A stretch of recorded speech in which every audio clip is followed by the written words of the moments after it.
Thank you. Um, those who can, I do have a PowerPoint that I'm going to do a share right now. So many of you will disappear on the regular screen, but you'll still be able to hear. So if you're able to go to where you can see a screen, then you'll also see the PowerPoint.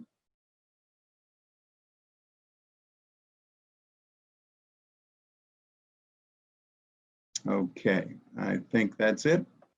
So, and you all can hear me? Okay, all right, yeah. Just briefly, a little bit about me. My wife Sharon and I have been married 42 years. We've been in community for 41 years.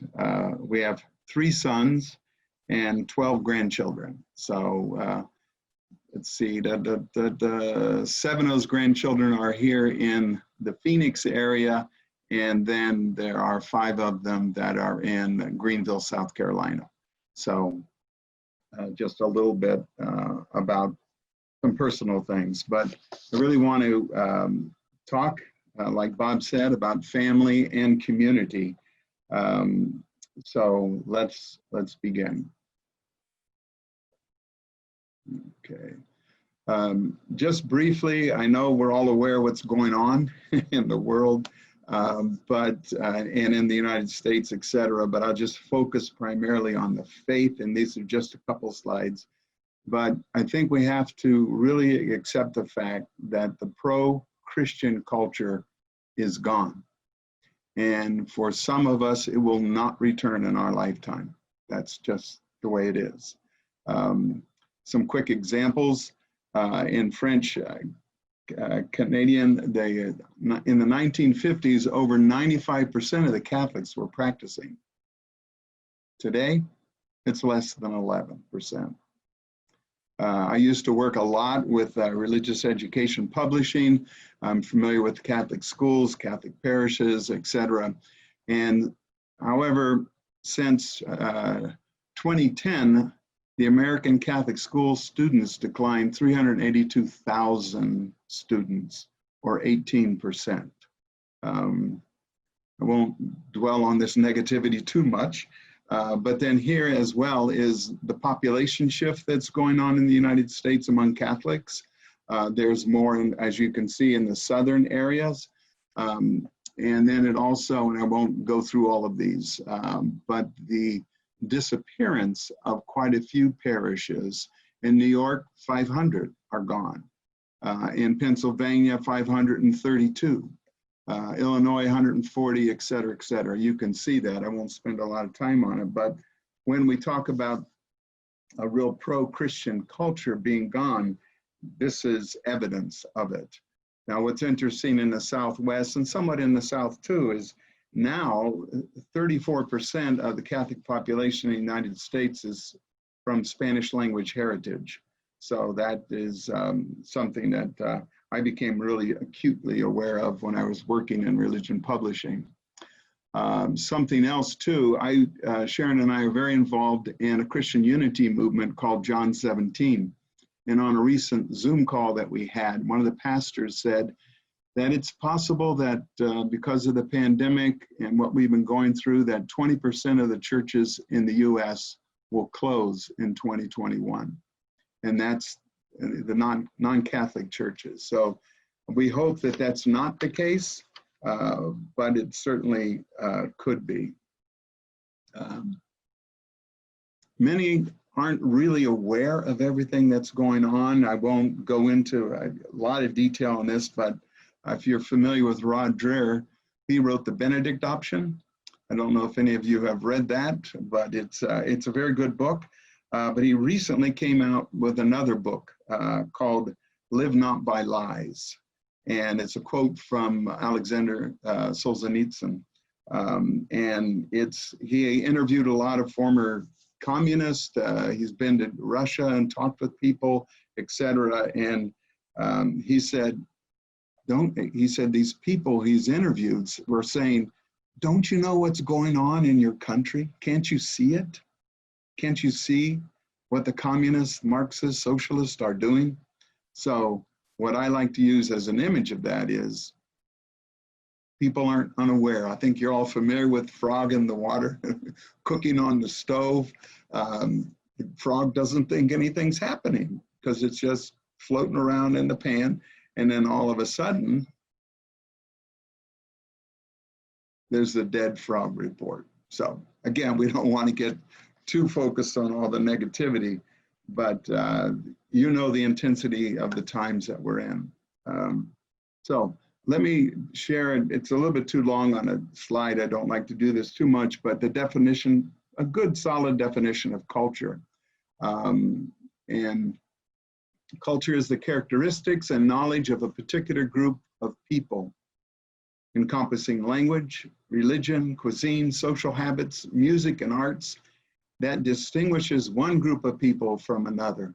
So just to have that in the back of our minds as we go through this sense of, because I'm really going to spend a lot of the time talking about culture. Culture is built on memory, and that's key.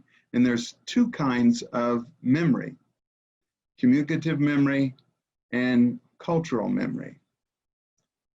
Communicative memory and cultural memory, they are not the same. Are you sure they're not the same? Well, they aren't. Let's go through that. Communicative memory is knowledge that gets passed on along over a few generations. They're facts, not necessarily all of it has real deep meaning, but it's also helpful, and it's different things that we actually need to know facts in order to make life happen. But it's communicative memory. Communicative memory, where's it stored? It's stored in the mind, or in a close proximity, or on your phone or computer, etc. That's where communicative memory is stored.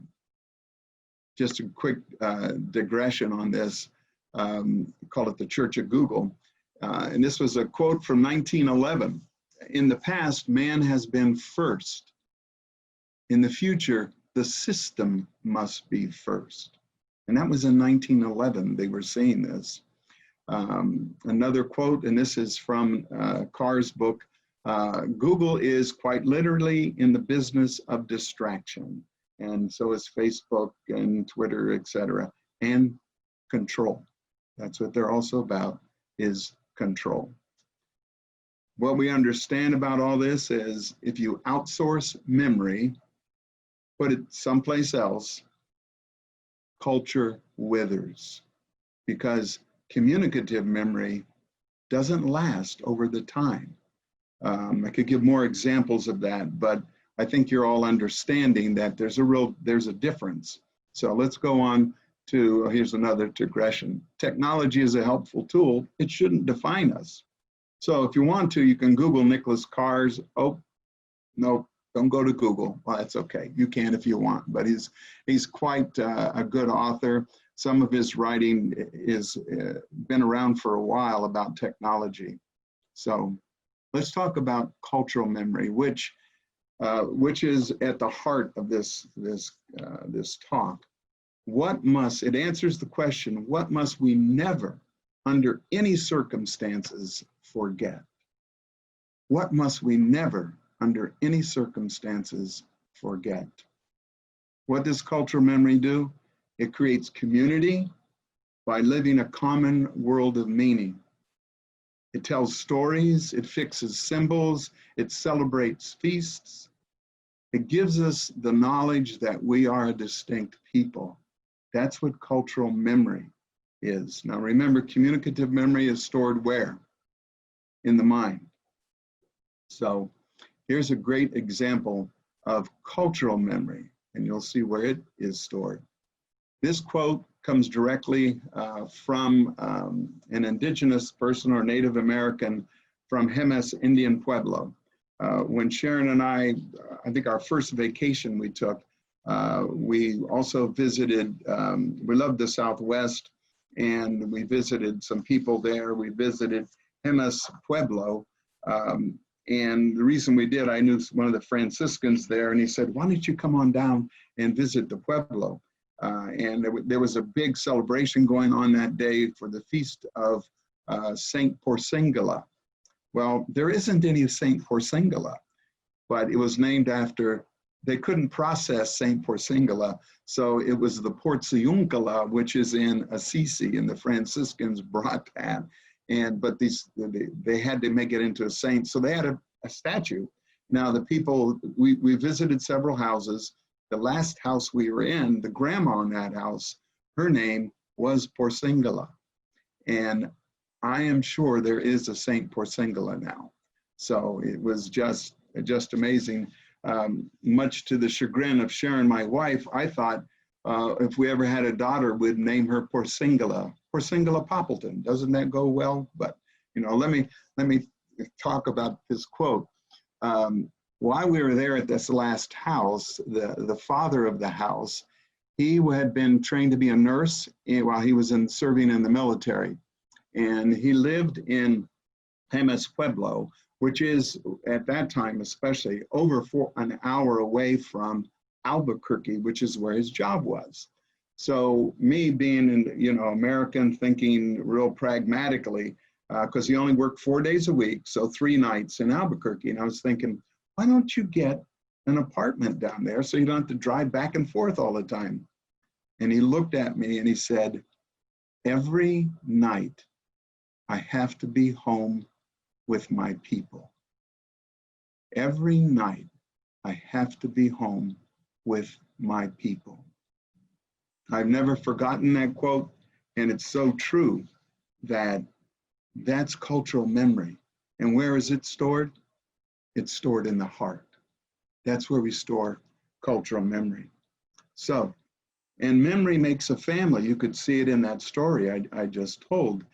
So I'd just like you to take a couple, maybe a minute here to think of 2 things or events that are stored in your heart from childhood. And hopefully they are pleasant memories, but 2 things that are in your heart.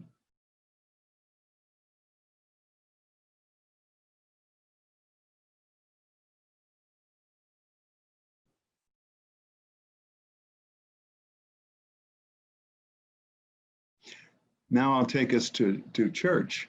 When you go into a church and you smell incense, immediately you think of something, whether it's prayer, funeral, Eucharistic adoration, whatever it is. You don't have to process it up here. It comes from your heart. You know what that is. If you have children, what is one memory you never want your children to forget? You never want them to forget.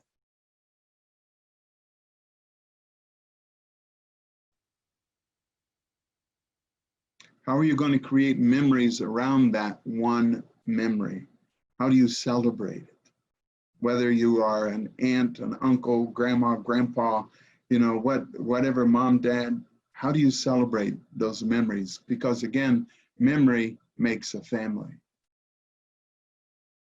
So how do you create this cultural memory in the home?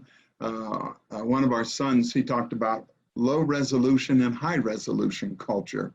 And right away, we talked about that a little bit. I'm thinking low resolution is stored in the head. High resolution is stored in the heart. That's where memory, cultural memory gets stored. We celebrate the Lord's Day as a family. We celebrated it last night. And some of you, I know this is backwards, but you might be familiar with this book, Celebrating the Lord's Day by Gabriel Meyer. It's a very good book endorsed by our bishop here. It's something that our family held dear. We would just love it.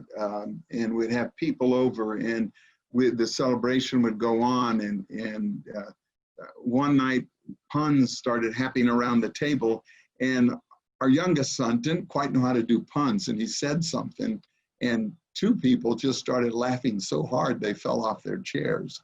But this is the thing that helps create that cultural memory. Retreats and summer camp, being part of a community, we did those all the time for the children. And I say they created spiritual cousins for our sons. On one retreat, our son, who was at that time in the 5th grade, had an encounter with Jesus. He accepted the Lord. He was in 5th grade. Another example is of spiritual cousins. One of our sons, he was in high school. He was talking with a friend on the phone and saying, oh, you know what, I'm gonna, and his friend said, oh, no, you can't do that.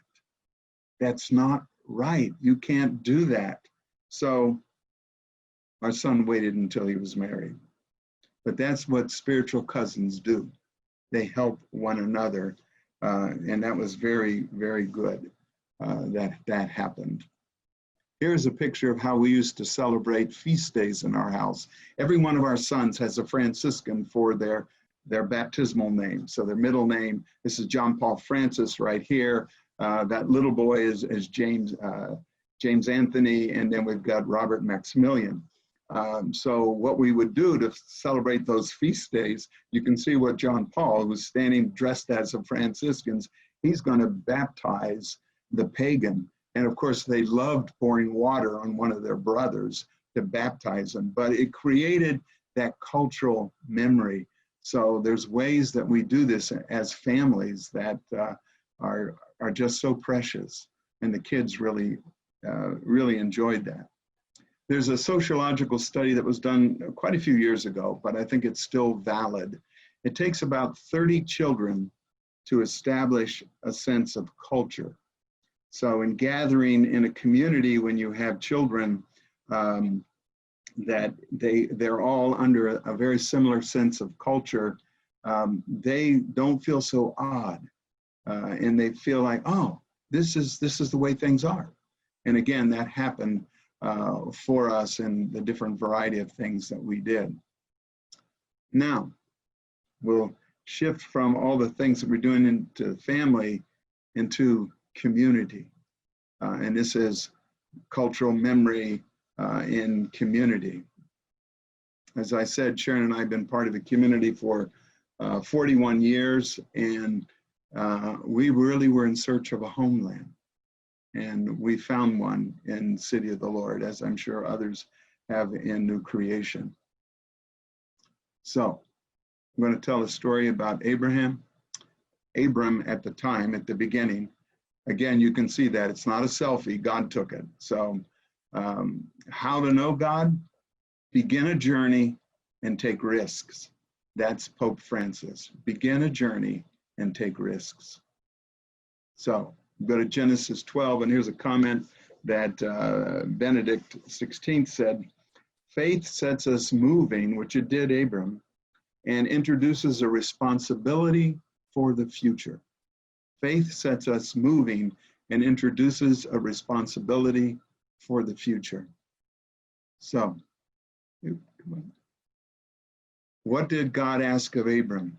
He asked him to leave the land of Bob. Don't give away Deacon Bob, don't give away the answer. Anybody know what this land is that he was living? It was the land of Ur. He was living there, which basically was the cradle of civilization, Mesopotamia area, etc. So, and he asked Abram, you will be my people, I will be your God. The Lord created a distinct culture and called it what it should be called. This is a people. Just like that man from the Jemez Pueblo, I have to be home with my people every night. So God asked him to create a new homeland, a new culture, new rituals. God directs it all. Basically what the Lord was saying, where you are is not working.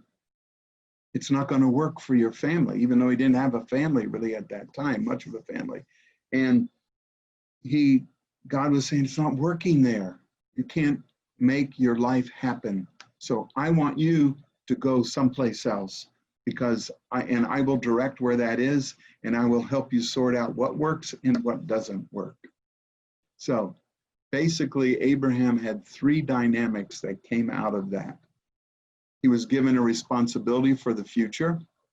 The Lord told him, that you are going to have a people. This is going to go on. And Abraham realized at that point too, that faith realizes itself with others, not in isolation, but with others. And he was given an eternal perspective as well. He was visited, and you probably know the story.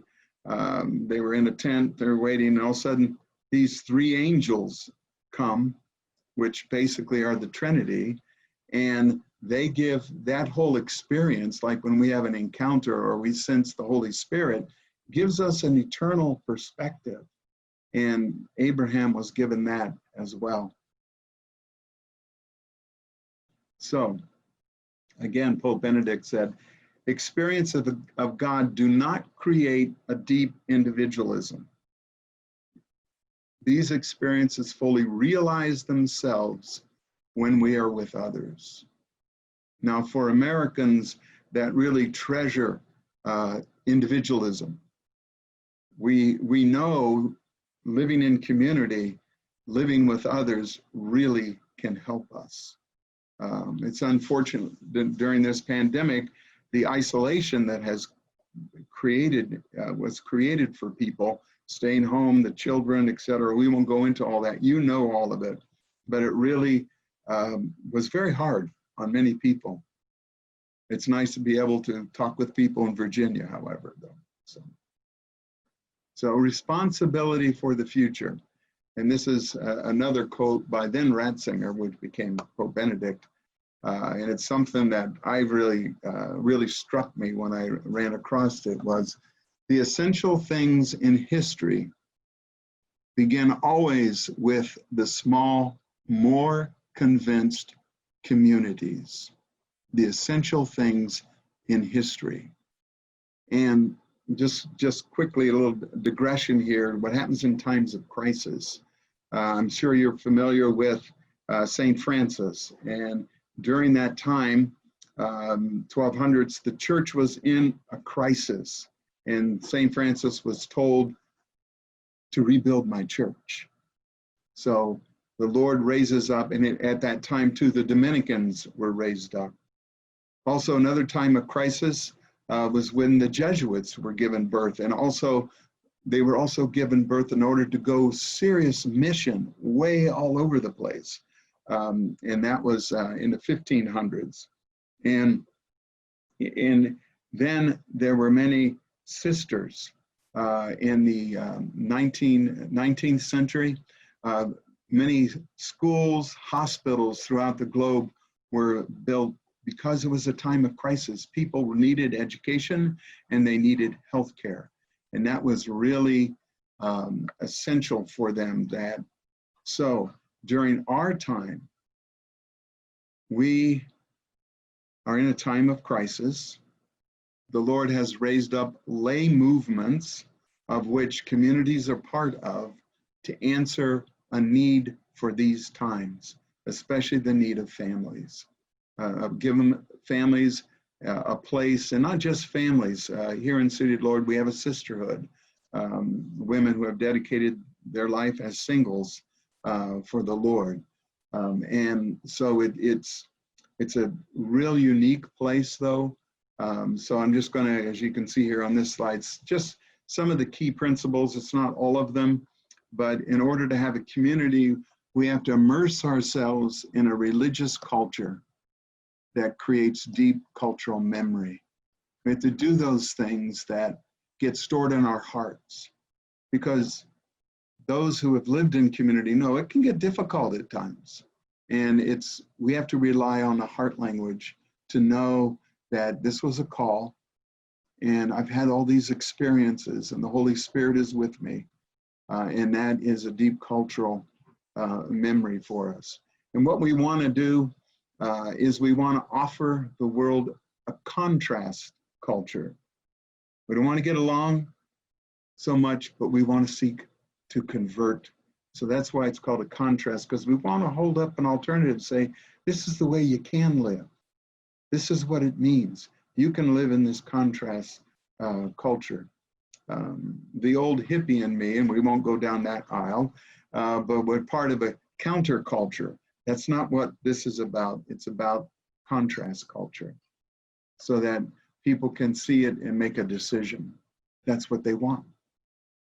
Also, another two more community principles. And again, these aren't all the principles, but we pursue holiness in community for the sake of mission. And there's really two missions. One, to build community, and two, to go out. To go out. And especially during these times, to go out to the lost. So mission is as much part of our identity as our life together when we're in community. We also have to go out. Some of the stories I've heard about new creation and all the things that you do, it's wonderful, the mission that you're engaged in. So getting toward the end of this, if many of us felt a real call to join community. It was a call back in the 70s and the 80s. Sometimes these days it's a nudge. It's not, it just is a little bit of, oh, should I do this? Oh, I want to keep my options open. You know, you never know, it's etc. I've worked quite a bit with young adults and, you know, they want to keep their options open, and that's understandable. That's the culture they've grown up in. And it's different than getting that heart throb of a call in your heart, though sometimes they get it. I helped put together what's called a formation district in our community of young adults who were looking for something. They didn't quite know what they were looking for. And I met with them off and on for about 6 to 8 months, individually, as couples, etc. And we put together a formation district that is part of City of the Lord, but not yet, because we don't want to rush a decision. And it's very helpful. So I like to say, so if you feel a nudge, ask Our Lady. Imagine a wedding feast. So that's what we all know this story. And whatever he says to you, do it. I wouldn't play my hour has not yet come card. It didn't work for Jesus. So, quick review of what we've gone over. I know it's a lot. In some ways, all I've done was create communicative memory, which is a data dump. But there's more to this, but I didn't want to take too much time. So what key things to remember from this talk? One, of course, cultural memory. So important. And cultural memory has to be created in the home. If, you know, for those of you who may be watching this, have children or grandchildren, they would love to be given the role of, if it's a boy, a priest baptizing one of their siblings with a bucket of water or whatever. So that's how you create that cultural memory in the home. And as we saw, it's something we live with others. It's something we don't do by ourselves.